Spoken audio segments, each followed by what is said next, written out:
అందరికీ నమస్కారం. నిన్ననే చంద్రబాబు నాయుడు గారు పవన్ కళ్యాణ్ గారు కలిపి ఒక ఉమ్మడి మేనిఫెస్టో రిలీజ్ చేయడం జరిగింది. దానికి ఒక ప్రజాగళం అని పేరు పెట్టారు.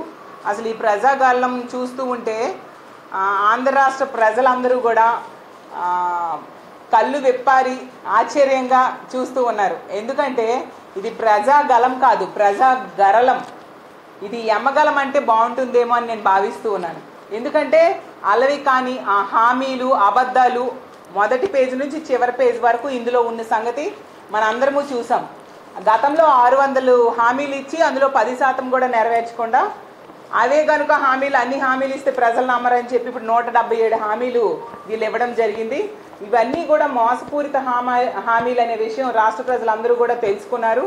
ఎందుకంటే గతంలో ఇచ్చిన హామీలు అన్నీ కూడా తొంగలో తొక్కిన వ్యక్తి చంద్రబాబు నాయుడు గారు. అబద్ధం చెప్పదు, చంద్రబాబు నాయుడు నిజం చెప్పడు అనేది ఒక నానుడు అయిపోయింది ఈ రాష్ట్రంలో.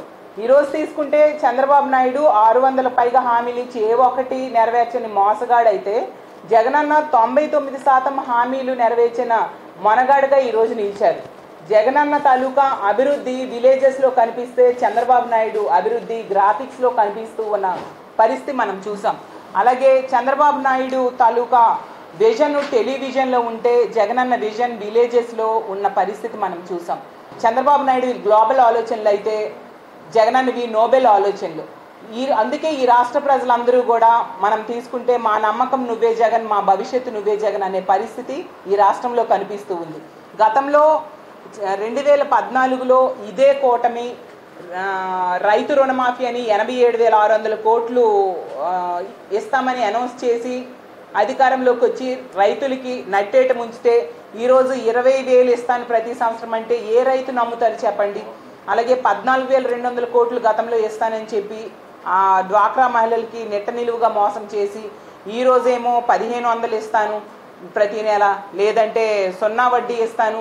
2016లో ఇదే చంద్రబాబు నాయుడు గారు 0 వడ్డీ పథకాన్ని ఎత్తేసారు కదా. మళ్ళీ ఇప్పుడు ఇస్తానంటే ఏ మహిళలు నమ్ముతారు? గతంలో చెప్పారు ఇంటికి ఒక ఉద్యోగం లేదా నిరుద్యోగ భృతి ఇస్తానని చెప్పి, అది ఇవ్వని పరిస్థితి మనం చూసాం. 2,000 రూపాయలు నిరుద్యోగ భృతి ఇస్తానని చెప్పి ఇవ్వకుండా మోసం చేసి ఈరోజేమో 5 సంవత్సరాల్లో 20 లక్షల ఉద్యోగాలు అనేసి యువతను మభ్య పెట్టడానికి ట్రై చేస్తూ ఉన్నారు. గత మీ 5 ఏళ్ల పాలనలో కేవలం ఇచ్చినవి ఎన్ని ఉద్యోగాలు? 32,000 ఉద్యోగాలు కేవలం అవే ఇచ్చారు.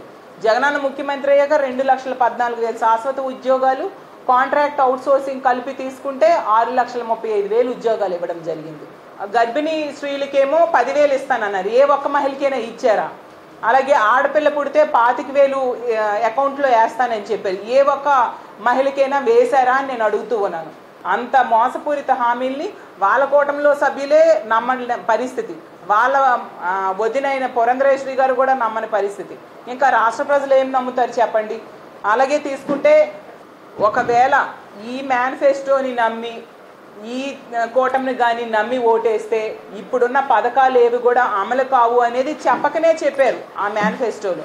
ఈరోజు ఇంగ్లీష్ మీడియం విద్య గురించి దీనిలో ప్రస్తావించలేదు. అలాగే బైలింగ్వల్ టెక్స్ట్ బుక్స్ గురించి మాట్లాడలేదు. అలాగే గోరుముద్ద పౌష్టికాహారాన్ని ఇచ్చే గోరుముద్ద గురించి మాట్లాడని పరిస్థితి మనం చూసాం. అలాగే ట్యాబ్స్ ఇస్తున్నారు ఈరోజు, వాటి గురించి కూడా మాట్లాడలేదు. నాడు నేడు ద్వారా స్కూల్స్ అభివృద్ధి చేస్తామని కూడా చెప్పని పరిస్థితి. అంటే అవన్నీ కూడా ఎత్తేస్తారు అని చెప్పకనే చెప్పింది ఈ మేనిఫెస్టో.